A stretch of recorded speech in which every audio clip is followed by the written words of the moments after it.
The test is in 4 parts: Part 1, Part 2, Part 3, and Part 4. Now look at Part 1. Part 1. You'll hear a telephone conversation. Now you have some time to look at questions 1 to 6.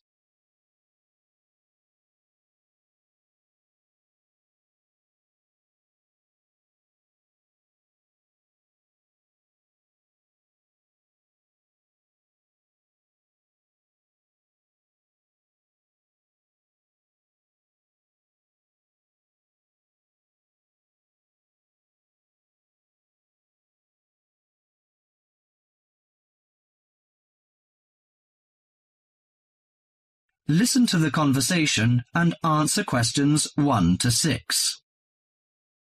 Good morning, Country Comfort Albury. Oh, hi. I'd like some information, please. I'd like to find a double room to stay for the weekend. What kind of rooms do you have? Well, we provide a variety range of accommodation depending upon your likes. The guest house room costs $45 per night. It provides air conditioning and shower, and a waterfront room costs $80 per night. It has got its own balcony overlooking the foreshore of the lake. We've got a kid. How do you charge for children? Extra bedding is available if you require that. If the kid is aged 12 and below, the cost is $10 per night for the guest house room and $15 for the waterfront room. Do you have a swimming pool, tennis court, or something like that? Yes, we've got a swimming pool, which is free for all the guests. But the tennis court charges $8 each hour, including the rent of rackets. How about other facilities? We provide free off-street car parking and internet access. We also installed in-house movies, but that costs $4 per hour. Oh, we don't think we need that, because of the kid, you know. We don't want him to see movies on the weekend. Well, we also offer ironing equipment in the room. That's useful, I think.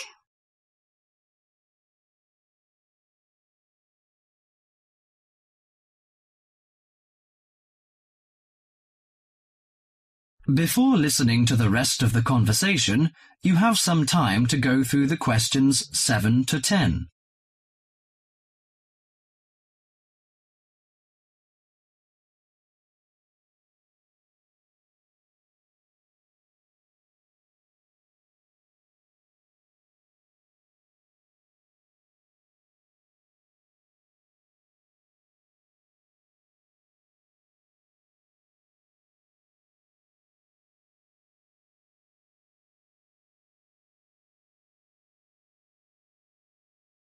Now listen to the last part of the conversation and answer questions 7 to 10. Great! Could you tell me the address? How do we get there? Yes, it's Country Comfort Albury, Albury, at 648 Dean Street, New South Wales. 648 Dean Street, Dean, is that right? Yes. Well, I wonder what activities are available there in this season. You know, we want to have an indulgent weekend in the boring winter. Oh, you'll not get bored here. You know, Albury is the perfect base for alpine skiing. Besides that, winter's frosty alpine air encourages walks through mist-laden valleys. You can walk alongside rushing streams and waterfalls. After returning to the warm and comfortable lounge, you can sit by the open fire. I think this is the ideal time of year to nourish your body at the Salus Spa. The idea of skiing doesn't appeal to me very much, but it sounds good to have a relaxing walk through the valleys. Maybe after that, I'll have a massage and some soaking in the spa. And you know, this hotel is perfectly located in a quiet position off the main highway in central Albury. It's within walking distance of licensed clubs, restaurants, shops, and the central business district. It's known for its excellent cuisine and warm Australian hospitality. Good. It's a good idea to taste the tasty dishes in one of the restaurants. My wife may be interested in shopping. She's always keen on that. I think I'll contact you later. Thank you very much. That is the end of Part 1. You now have half a minute to check your answers.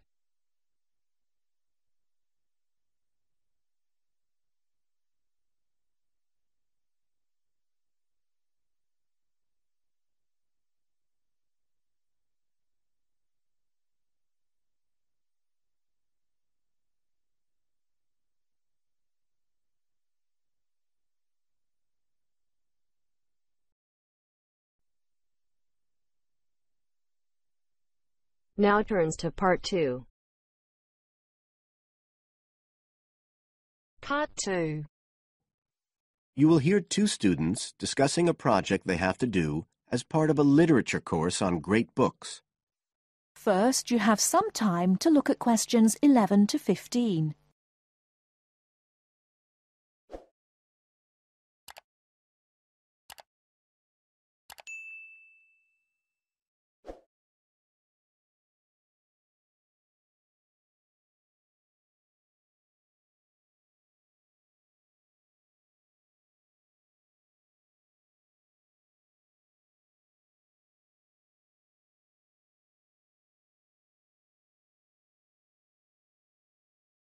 Now, listen carefully and answer questions 11 to 15.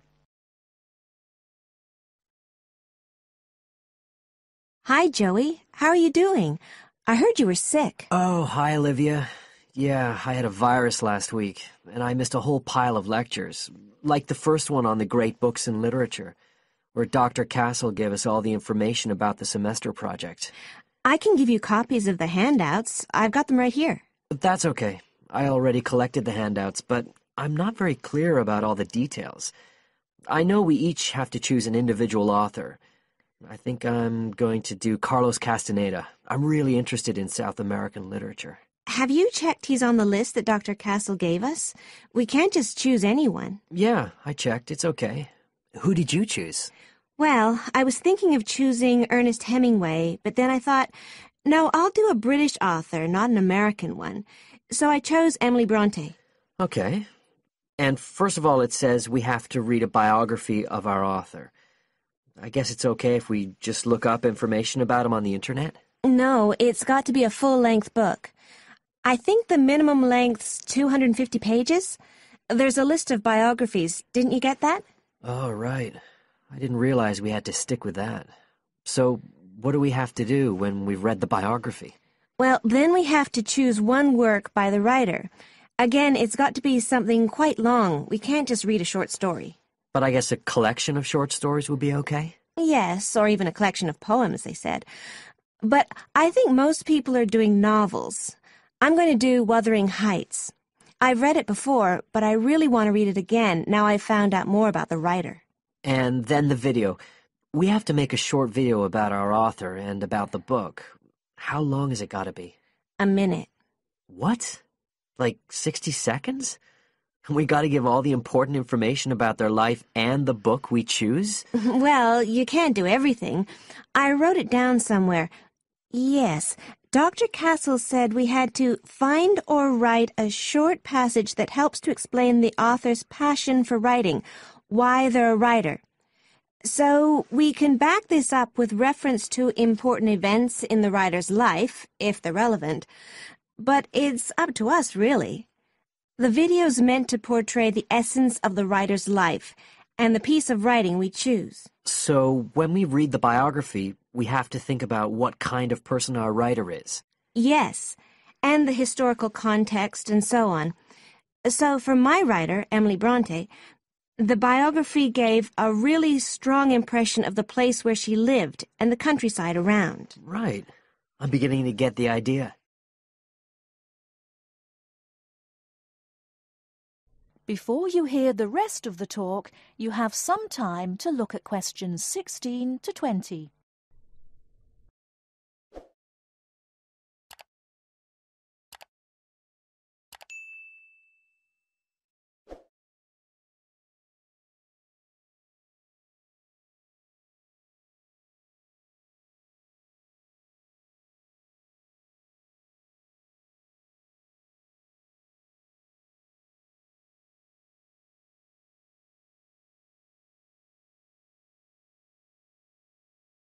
Now listen and answer questions 16 to 20.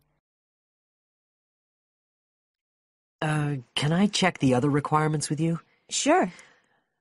The handout said after we'd read the biography, we had to read the work we'd chosen by our author and choose a passage that's typical in some way, that typifies the author's interests and style. Yes, but at the same time, it has to relate to the biographical extract you choose. There's got to be some sort of theme linking them. Okay, I'm with you. And then you have to think about the video. So are we meant to dramatize the scene we choose? I guess we could, but there's not a lot of time for that. I think it's more how we can use things like sound effects to create the atmosphere, the feeling we want. And presumably visuals as well? Yeah, of course. I mean, I suppose that's the whole point of making a video. But whatever we use has to be historically in keeping with the author. We can use things like digital image processing to do it all. So we can use any computer software we want? Sure. And it's important that we use a range, not just one software program. That's actually one of the things we're assessed on. Okay. Oh, and something else that's apparently really important is to keep track of the materials we use and to acknowledge them. Including stuff we download off the internet, presumably? Yeah, so our video has to list all the material used with details of the source in a bibliography at the end. Okay. And you were talking about assessment of the project. Did they give us the criteria? I couldn't find anything on the handout. Sure. He gave us them in the lecture. Let's see, you get 25% just for getting all the components done. That's both sets of reading and the video. Then the second part is actually how successful we are at getting the essence of the work. They call that content, and that counts for 50%. Then the last 25% is on the video itself, the artistic and technical side. Great. Well, that sounds a lot of work, but a whole lot better than just handing in a paper. Thanks a lot, Olivia. You're welcome. That is the end of part 2. You now have half a minute to check your answers.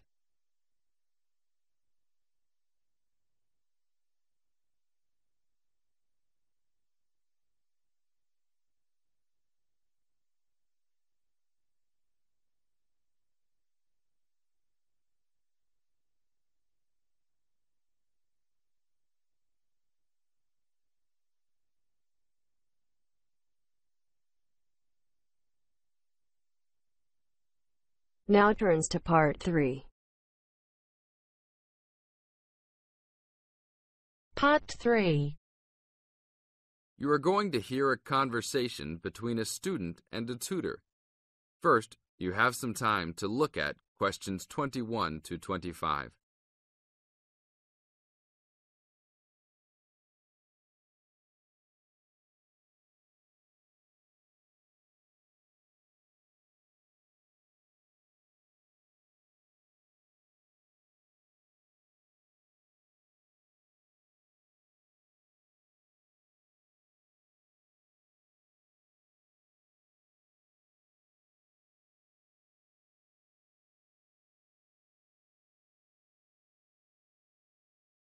Now listen to the tape and answer questions 21 to 25. Hi, Brad. I was wondering if you have time to answer some of my questions about my upcoming test. Sure, no problem, Jeff. What is it that you're having problems on? Well, it's for my English final. We have to prepare a 5-minute speech to present in front of the whole class, including the professor. So I'm a little bit worried. Is there any specific topic, or can you do it on whatever you want? It has to have something to do with the origins of English literature. I'm thinking of doing it on Shakespeare, but I bet many other students will have the same idea.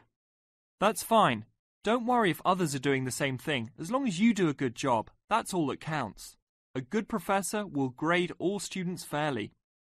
You really think so? I suppose Shakespeare is the most famous author, so it should be fine. Besides, Shakespeare has so many works. You only have to choose a couple of them and talk about those. I guess you're right. Do you have any advice about how to prepare a speech? First, you need to select your topic. Have you done this yet? Yes, I have lots of information on Shakespeare. Good. Next, you should do a research on a specific topic. Do you have a deadline for which to turn in your speech topic? The deadline is next Tuesday. So you should have a detailed outline of what you will say by then. Do not just turn in a piece of paper saying Shakespeare on it. That will not give your professor any idea as to what you will be talking about. OK, so you think I should write out an outline of my speech? Of course! Writing your speech out in outline form is essential. No one could give a speech from scratch. Even the president must refer to his outline when giving a speech. An outline will give you a good structure to base your speech on. Now look at questions 26 to 30.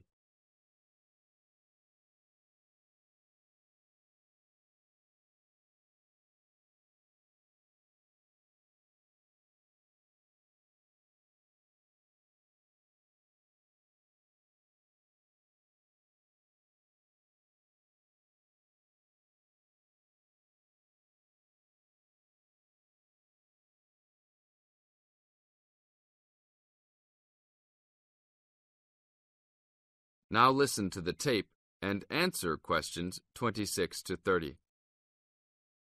That's true. I was thinking that I would do an outline last, after I figured everything out. But I think your idea is better. What should I do after I have an outline prepared? You should then write the speech out, word for word, what you're going to say. This is so you'll have a firm idea of what you will say. It doesn't mean that the speech you will give will be exactly the same, but at least you have a fairly good idea what the final product will be. At this point, I can read it over for you if you want. Really? That would be great. I would appreciate that so much. No problem. Once you write it out, the next step is to practice giving the speech. At first, you can do it in front of the mirror, so you can see your expressions in your presentation. After that, you should practice giving your speech to some friends. I can listen to it for you too. That's a great idea. I really owe you a big favour then. Sure, you can do my Latin homework for me. Just kidding. Seriously, don't worry about it. I can help you with anything you need. So when is the speech due? Well, the speech topic is due next Tuesday. The speech itself will be due next Friday. I can help you any time you want because I have no tests this next week. Besides, I'm an English major and Shakespeare is one of my favourite authors, so helping you out will be no big deal. Thanks so much. Well, I'm going to the library to get started on all this. I'll call you tomorrow. See you tomorrow then. That is the end of part 3. You now have half a minute to check your answers.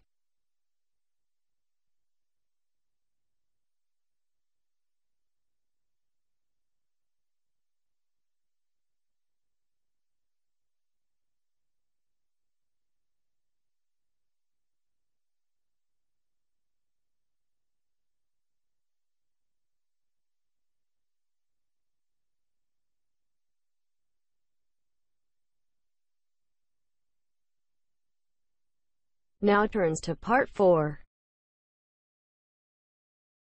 Part 4. You'll hear a lecture on MSG. First, you have some time to look at questions 31 to 40.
Now listen carefully and answer questions 31 to 40.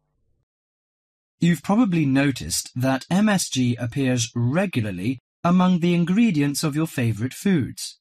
But what is it? How long has it been used? How is it used? MSG, or monosodium glutamate, is a chemical commonly used to add flavour to salty or sour-tasting foods. The average person knows almost nothing about it, but today MSG is found in everything from potato chips to soup. Its principal component is an amino acid called glutamic acid or glutamate. It was identified by Professor Kikunae Ikeda in 1908, but Eastern cooks have been using glutamate-rich seaweed as flavouring for more than 1,200 years.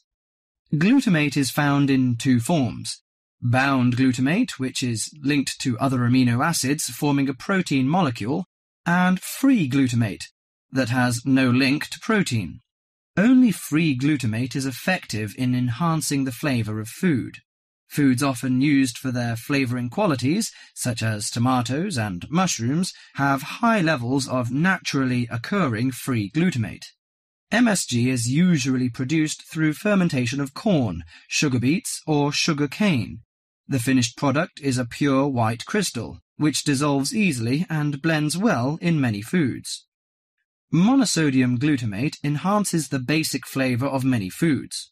New studies also show that MSG elicits a unique taste that is known as umami in Japan and often described by Americans as a savoury, broth-like or meaty taste. Umami may be the fifth basic taste, beyond salty, sweet, sour and bitter. As an integral part of cuisines around the world, this savoury taste is common to the bouillons of Europe, the oyster sauce of China, the soy and fish sauces of Southeast Asia, the pizza of Italy, and the chowders and stews of America. MSG helps bring out the best natural flavours in a variety of foods such as meat, poultry, seafood, and vegetables. While MSG harmonises well with salty and sour tastes, it contributes little or nothing to sweet or bitter foods. Results of taste panel studies indicate that a level of 0.1 to 0.8% MSG by weight in food provides optimum enhancement of the food's natural flavour. This is within the range of glutamate that naturally occurs in foods. Approximately 1/2 teaspoon of MSG is an effective amount to enhance the flavour of a pound of meat or 4 to 6 servings of vegetables or soup. MSG is a self-limiting substance.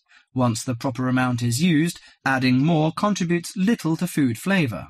Overuse of MSG, as with many other seasonings and spices, may cause some foods to have an undesirable taste.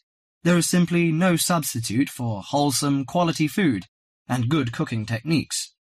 MSG makes good quality food taste better, but will not improve the flavour of poor quality food. Disturbingly, scientists have known since the 1960s that MSG kills brain cells in young animals.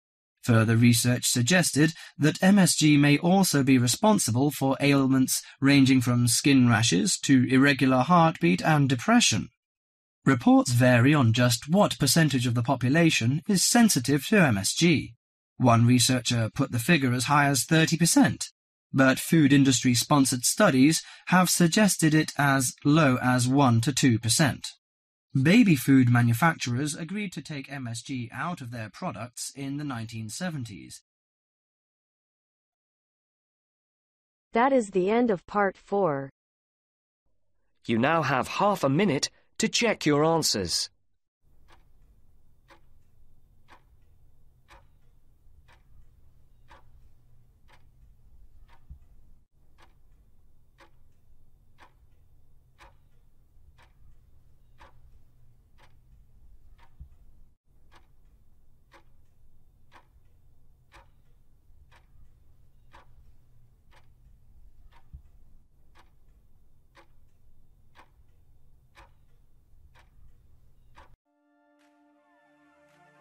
That is the end of the listening test.